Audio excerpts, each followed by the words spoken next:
ગુજરાતમાં મેઘ તાંડવની શરૂઆત થઈ છે। મેઘ તાંડવ એટલે કહી રહી છું કારણ કે અતિશય ભારે વરસાદ અનેક વિસ્તારોમાં પડ્યો। છેલ્લા 24 કલાકમાં જે તસવીરો સામે આવી એ તસવીરો ભયાનક હતી। 18 લોકોના મૃત્યુ એ સામાન્ય નથી હોતા।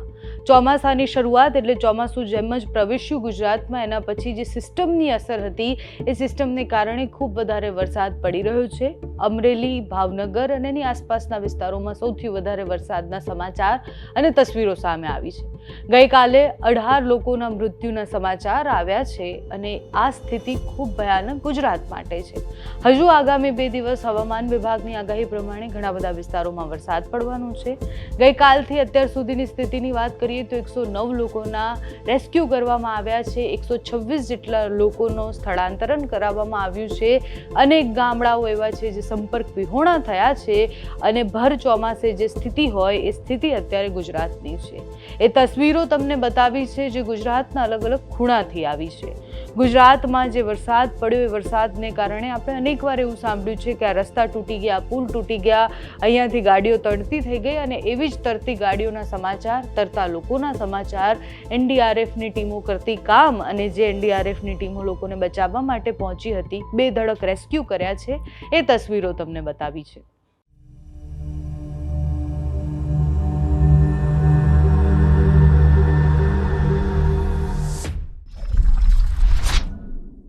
રાજ્યમાં ભારે વરસાદને પગલે ગાંધીનગરમાં ઇમરજન્સી બેઠક બોલાવવામાં આવી છે। સીએમ ભૂપેન્દ્ર પટેલ એ તંત્રની સતર્કતા અને સજ્જતાની સમીક્ષા કરશે કારણ કે સ્થિતિ અત્યારે ભયાનક છે। ખાસ કરીને બોટાદ, ભાવનગર, સુરેન્દ્રનગર, અમરેલીમાં ધોધમાર વરસાદ વરસી રહ્યો છે।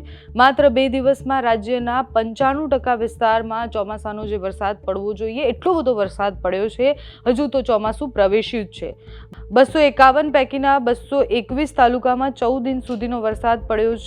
બોટાદના ગઢડામાં 14 ઇંચ અને ભાવનગરના પાલીતાણામાં 12 ઇંચ વરસાદ પડ્યો છે। 22 તાલુકા એવા છે કે જ્યાં 4 ઇંચથી વધુ વરસાદ પડ્યો છે। સવારે 6 થી 6 ની સ્થિતિ જોઈએ તો ભયાનક વરસાદ ગુજરાતમાં પડ્યો છે। 36 કલાકમાં લગભગ 109 વ્યક્તિના રેસ્ક્યુ કરવામાં આવ્યા છે। 120 વ્યક્તિઓનું સ્થળાંતરણ કરાવવામાં આવ્યું છે। પશુ અને બીજા ઢોર અને બીજી બધી વસ્તુઓને પણ બચાવવાનો આ પ્રયાસ એનડીઆરએફની ટીમો દ્વારા અલગ અલગ વિસ્તારમાં થઈ રહ્યા છે। અનેક એવા ગામડા છે જ્યાં વીજ પોલ તૂટ્યા હોય, બીજી સ્થિતિ જે ભારે સર્જાઈ હોય એ સ્થિતિ પણ કાબૂમાં લેવાના પ્રયાસ થઈ રહ્યા છે। રાજ્યમાં ઠેર ઠેર જે ભારે વરસાદ વરસી રહ્યો છે, ગઢડામાં ધસમસતા પાણીમાં ફસાયેલા 18 લોકોના દિલધડક રેસ્ક્યુ કરવામાં આવ્યા। ધાંગધ્રાથી સરા વચ્ચેના કોઝવેનું ધોવાણ થતા ગામો સંપર્ક વિહોણા બન્યા છે। બોટાદમાં એક ઇકો તણાઈ ગઈ હોય એવા દ્રશ્ય પણ સામે આવ્યા। 5 લોકો લાપતા છે એવા સમાચાર પણ આવ્યા છે। બીજી તરફ શેત્રુંજી ડેમ જે ઓવરફ્લો થતા એના 59 દરવાજા છે એ ખોલી દેવામાં આવ્યા છે। ગાંધીનગરમાં ઇમરજન્સી બેઠક એટલે જ રાખવામાં આવી છે કારણ કે સ્થિતિ જે ધીરે ધીરે વણસી રહી છે। ચોમાસા પહેલાનો આ વરસાદ છે અને એમાં જો આ સ્થિતિ છે તો પછી તંત્રે કેવી રીતના સજ્જ રહેવાનું છે એ વાત કરવામાં આવી છે। અમરેલીમાં 69, ભાવનગરમાં 38 અને બોટાદમાં 2 વ્યક્તિઓનું રેસ્ક્યુ કરાયું। એનડીઆરએફની 5 અને એસડીઆરએફની 20 ટીમો બચાવની કામગીરીમાં અત્યારે લાગી ગઈ છે। વરસાદી પાણીની આવક થતા સૌરાષ્ટ્રના 7 ડેમમાં હાઈ એલર્ટ છે, 6 ડેમમાં એલર્ટ છે અને 8 ડેમમાં વોર્નિંગ કેટેગરીનો અત્યારે એલર્ટ આપવામાં આવ્યા છે। 21 જૂન સુધી માછીમારોને દરિયો ન ખેડવાની સૂચના આપવામાં આવી છે।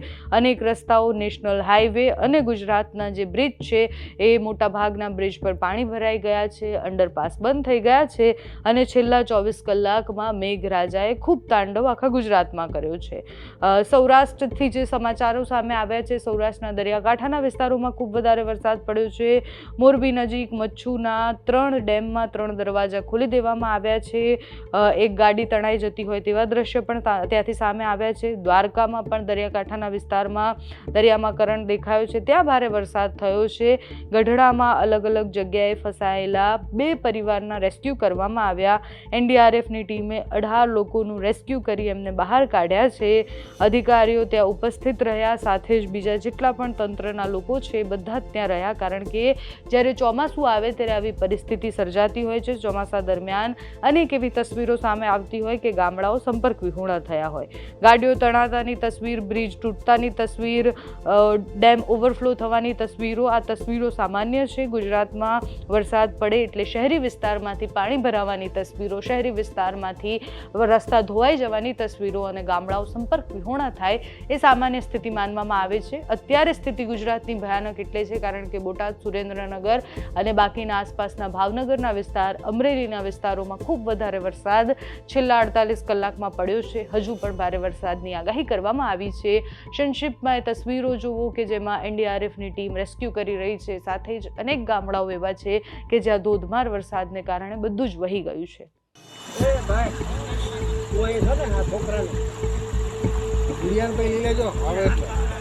એને કઈ બેઠું ઓલા છોકરાને લેવા મળશે ને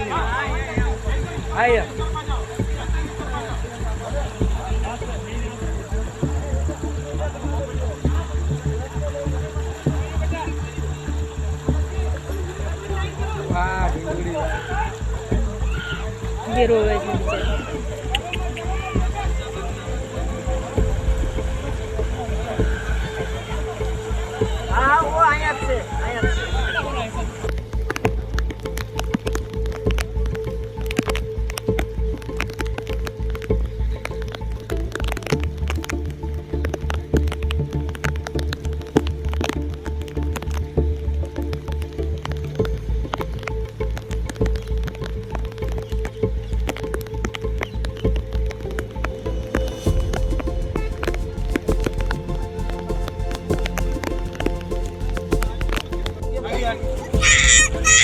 अरे बेटा बेटा आगे आगे आगे यार बेटा आपको आगे चल पार हो गई, देखो पार हो गई, पार हो गई, पार हो गई, हो गई ना?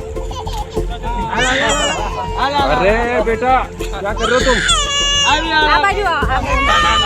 अरे बेटा बेटा रोएगी चल ना ऊपर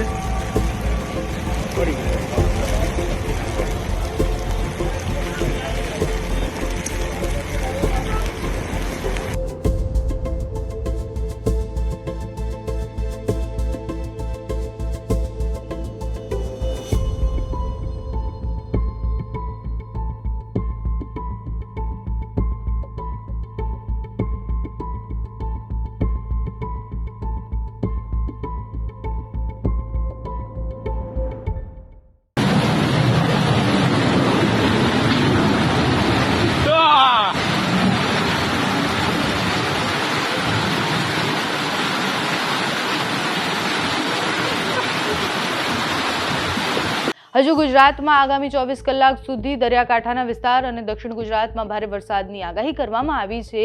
ધીરે ધીરે એ જે સ્થિતિ છે એ વરસાદની તીવ્રતા છે ઓછી થતી જશે. સિસ્ટમના કારણે થયેલો આ વરસાદ હતો એટલે એ જલ્દી ધીરે થઈ જાય એની સંભાવના એટલે વધારે છે કારણ કે સિસ્ટમ મધ્યપ્રદેશ તરફ આગળ વધી રહી છે. ચોમાસાનો વરસાદ છે એ ધીરે ધીરે પાછો આગળ વધશે એટલે કે ચોમાસું જે પ્રવેશ્યું એના પછી જે આગળ વધવાની પ્રક્રિયા હોય એ પણ શરૂ થઈ જશે. ગુજરાતમાં આ વખતે ચોમાસું સારું હશે તેવી આગાહી હવામાન નિષ્ણાંતો દ્વારા કરવામાં આવી છે. ચોમાસામાં આશા રાખીએ કે ખેડૂતોનો પાક જે છે આ વખતે ધોવાઈ ન જાય, વરસાદ જે છે એ જેટલો પડવો જોઈએ એટલો પડે અને જે અત્યારે પરિસ્થિતિ છે એવી પરિસ્થિતિ આપણે વધારે ન જોવી પડે. તમારે ત્યાં કેવો વરસાદ છે? તમે જો બોટાદ અને એની આસપાસના વિસ્તારમાં રહો છો એટલે અમરેલી અને બીજી બધી જગ્યાએ જ્યાં ભારે વરસાદ પડી રહ્યો છે તો તમે અમને કમેન્ટ્સમાં કહેજો કે ત્યાં કેવી સ્થિતિ છે. અત્યારે આ વિડીયોમાં બસ આટલું. જો તમે અમને યુટ્યુબ પર જોઈ રહ્યા હોય તો સબસ્ક્રાઈબ કરજો, ફેસબુક પર જોઈ રહ્યા હોય તો ફોલો કરજો, અમારા વિડીયોને લાઈક અને શેર કરજો.